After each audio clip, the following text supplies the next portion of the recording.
श्री सच्चिदानंद सद्गुरु साईनाथ महाराज की जय। घेऊनी पंचारती करू बाबांची आरती, करू साईंची आरती, करू बाबांची आरती। उठा उठा हो बांधव, ओवाळू हार माधव, साई र माधव, ओवाळू हार माधव। करुणिया स्थिर मन, पाहु गंभीर हे ध्यान, साईंचे हे ध्यान, पाहु गंभीर हे ध्यान। कृष्णनाथा दत्त साई, जडो चित्त तुझे पायी, चित्त बाबा पायी, जडो चित्त तुझे पायी। आरती साई बाबा, सौख्यदातार जीवा, चरणार जातळे द्यावा दासा विसावा, भक्ता विसावा।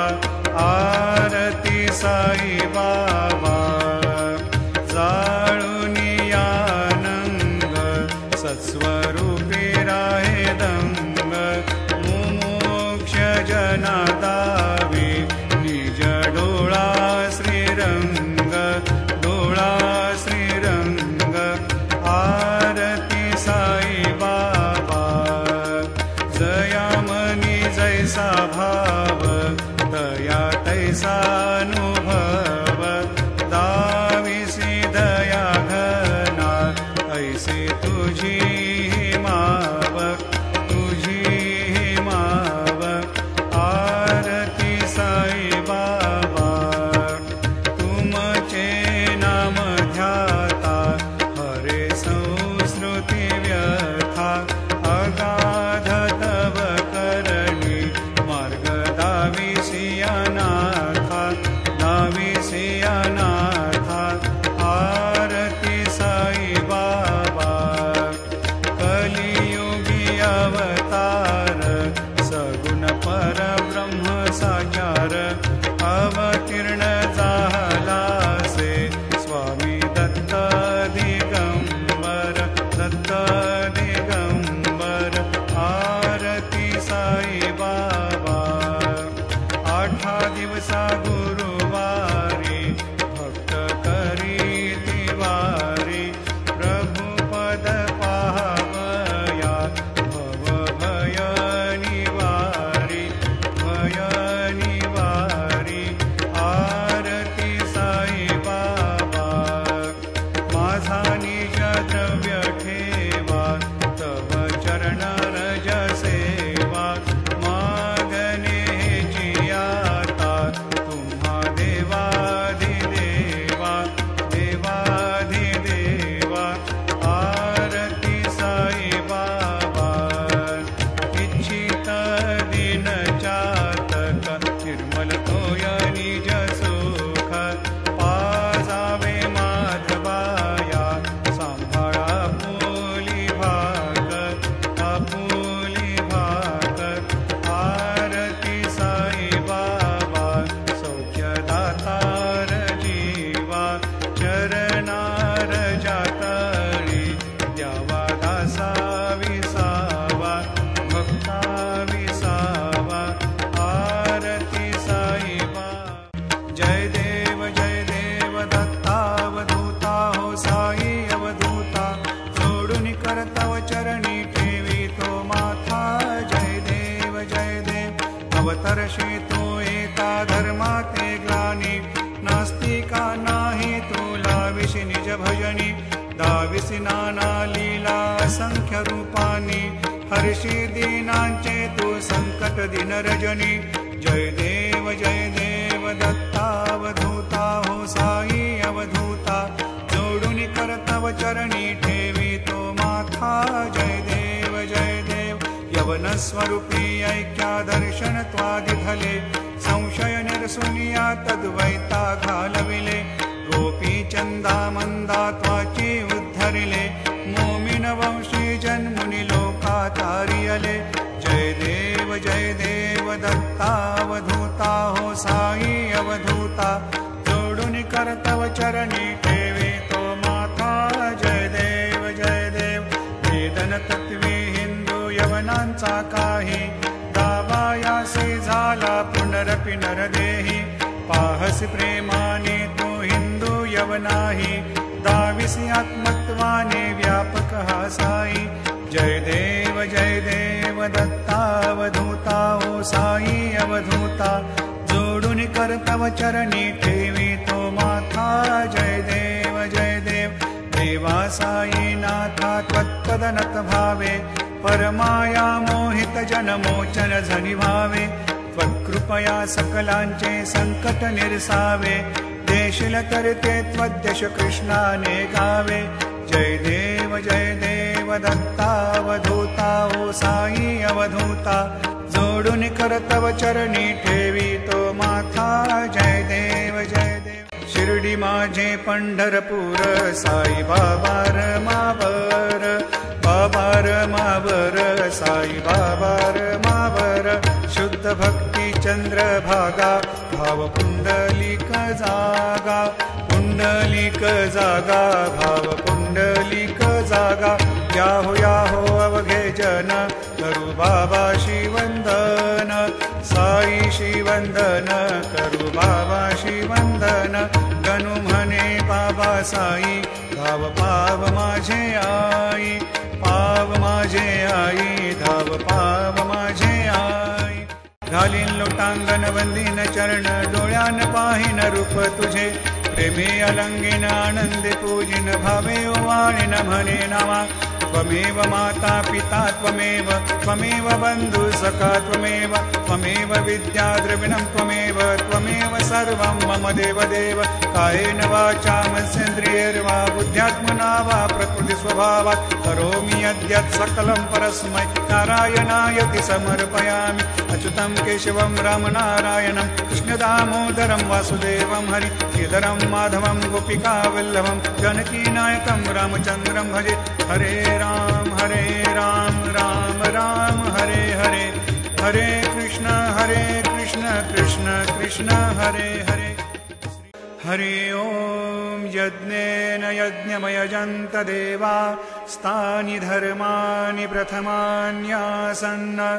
तेहनाकं महिमान सजन्त यत्र पूर्वे साध्या सन्ति देवाः ॐ राजाधिराजाय प्रसय्य सायिने नमो वयं वै श्रवणाय कुर्महे समे कामान् कामकामाय मह्यं कामेश्वरो वै श्रवणो दधातु कुबेराय वै श्रवणाय महाराजाय नमः ॐ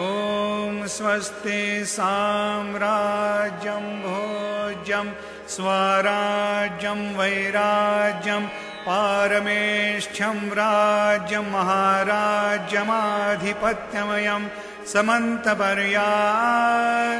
ईशात् सार्वभौमः सर्वाय शान्तादापरार्धात् पृथिव्यै समुद्रपर्यन्ताया एकराळिति तदप्येष श्लोको भिगीतो मरुतः परिवेष्टारो मरुतस्यावसंग्रहे आवीक्षितस्य कामप्रियैर्विश्वे देवा सभासदैति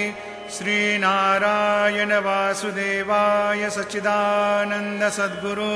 साईनाथ महाराज की जय। अनंता तुला ते कसे रे स्तवावे, अनंता तुला ते कसे रे नमावे, अनंता मुखाचा शिनेशेष गाता नमस्कार साष्टांग श्री साईनाथा। स्मरावे मनी त्वत्पदा नित्य भावे, पुरावे तरी भक्तीसाठी स्वभावे, तरावे जगातारुणी मायताता। नमस्कार साष्टांग श्री साईनाथा। वसे जो सदा दावया संत लीला, इसे अज्ञ लोकान परिजो जनाला, परेऽन्तरिज्ञानकैवल्यदाता नमस्कार साष्टांग श्री साईनाथा परालाधला जन्म हा मानवाचा नरासार्थका साधनीभूत साचा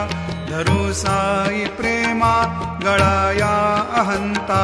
नमस्कार साष्टांग श्री साईनाथा धरावे करी सान अल्पज्ञ बाला करावे आम्हा धन्य चुंबो निघाला मुखी घाल प्रेमे खरा ग्रास आता नमस्कार साष्टांग श्री साईनाथा सुरादिक ज्यांच्या पदावंदिताती शुकादिक ज्यांते समानत्व देती प्रयागादि तीर्थे पदी नम्र होता नमस्कार साष्टांग श्री साईनाथा तुझ्या ज्या पदा पाहता गोप बाली सदा रंगली चित स्वरूपी मिळाली करी रास क्रीडा सवे कृष्णनाथा नमस्कार साष्टांग श्री साईनाथा तुला मागतो मागणे एक द्यावे करा जोडितो दीन अत्यंत भावे भवी मोहनी राज हातारी आता नमस्कार साष्टांग श्री साईनाथा ऐसा येई बासाई दिगंबरा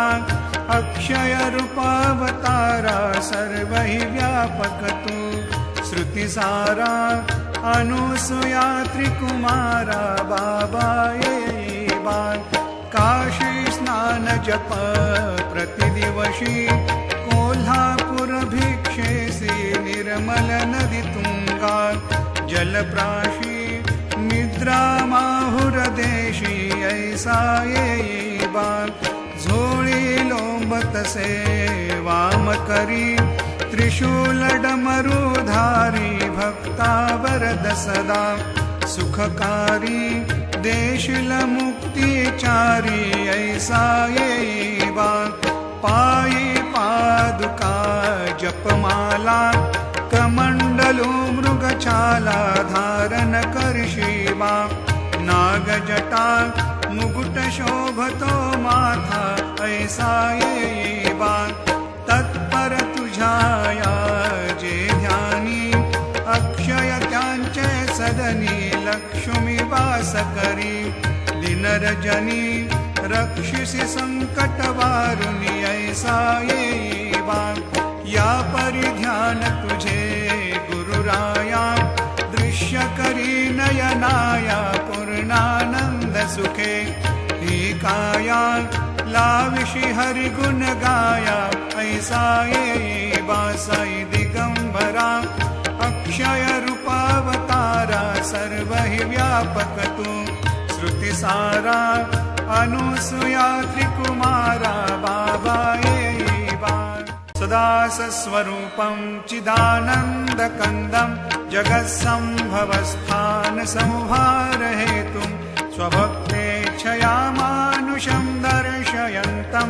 नमामीश्वरं सद्गुरुं साईनाथं भवद्वान्तविध्वंसमार्तण्डमीड्यं मनोवागतीतं मुनिर्ध्यानगम्यं जगद्व्यापकं निर्मलं निर्गुणत्वां नमामीश्वरं सद्गुरुं साईनाथं भवाम्भोधिमग्नार्दितानां जनानां स्वपादाश्रितानां स्वभक्तिप्रियाणां समुद्धारणार्थं कलौ सम्भवन्तं नमामीश्वरं सद्गुरुं साईनाथं सदा निम्बवृक्षस्य मूलाधिवासात् सुधास्राविणं तीक्तमप्यप्रियन्तं तरुं कल्पवृक्षाधिकं साधयन्तं नमामीश्वरं सद्गुरुं साईनाथं सदा कल्पवृक्षस्य तस्याधिमूले भवद्भावबुद्ध्या सपर्यादिसेवां ऋणां कुर्वतां भुक्तिमुक्तिप्रदन्तं नमामीश्वरं सद्गुरुं साईनाथं अनेकाश्रुता तर्क्यलीलाविलासै समाविष्कृतेशान भास्वत्प्रभावम् अहं भावहीनं प्रसन्नात्मभावं नमामीश्वरं सद्गुरुं साईनाथं सतां विश्रमाराममेवाभिरामं सदा सज्जनैः संस्तुतं सन्नमद्भिः जनामोददं भक्तभद्रप्रदन्तं नमामीश्वरं सद्गुरुं साईनाथम् अजन्माद्यमेकं परब्रह्म साक्षात् स्वयं सम्भवं राममेवावतीर्णं भवद्दर्शनात् सम्पुनीतप्रभोऽहं नमामीश्वरं सद्गुरुं साईनाथम् श्रीसाईश कृपानिधेऽखिलनृणां सर्वार्थसिद्धिप्रद युष्मत्पादरजप्रभावमतुलं धातापि वक्ता क्षमः सद्भक्त्या शरणं कृताञ्जलिपुट सम्प्रापितोऽस्मि प्रभो श्रीमत्साई परेशपादकमलान् नान्यच्छरण्यं मम साई रूपधर राघवोत्तमं भक्तकामविबुधद्रुमं प्रभुं माययोपहतचित्तशुद्धये चिन्तयाम्यहमर्निशं मुदा शरत्सुधांशु प्रतिमं प्रकाशं कृपातपत्रं तव साईनाथ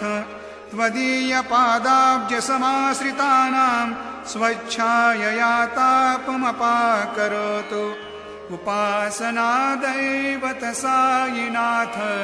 स्तवैर्मयोपासनिना स्तुतस्त्वं रमेन्मनोन्मे तव पादयुग्मे भृङ्गो यथाब्जे मकरन्दलुब्धः अनेकजन्मार्जितपापसंशयो भवेद्भवत्पादसरोजदर्शनात् क्षमस्व सर्वान् अपराधपुञ्जकान् प्रसीद साई सद्गुरो दयानिधे श्री साईनाथ चरणामृतपूतचित्तास् तत्पादसेवनरतः सततं च भक्त्या संसारजन्यतुनितोर्धवनिर्गतास्ते कैवल्यधाम परमं समवाप्नुवन्ति स्तोत्रमेतत्पठेद्भक्त्या यो नरस्तन्मना सदा सद्गुरु साईनाथस्य कृपापात्रं भवेत् ध्रुवम् करचरणकृतं वा कायजं कर्मजं वा श्रवणनयनजं वा मानसं वा अपराधं विहितमविहितं वा सर्वमेतत्क्षमस्व जय जय करुणाब्धे श्री प्रभो साईनाथ श्री सच्चिदानंद सद्गुरु साईनाथ महाराज की जय।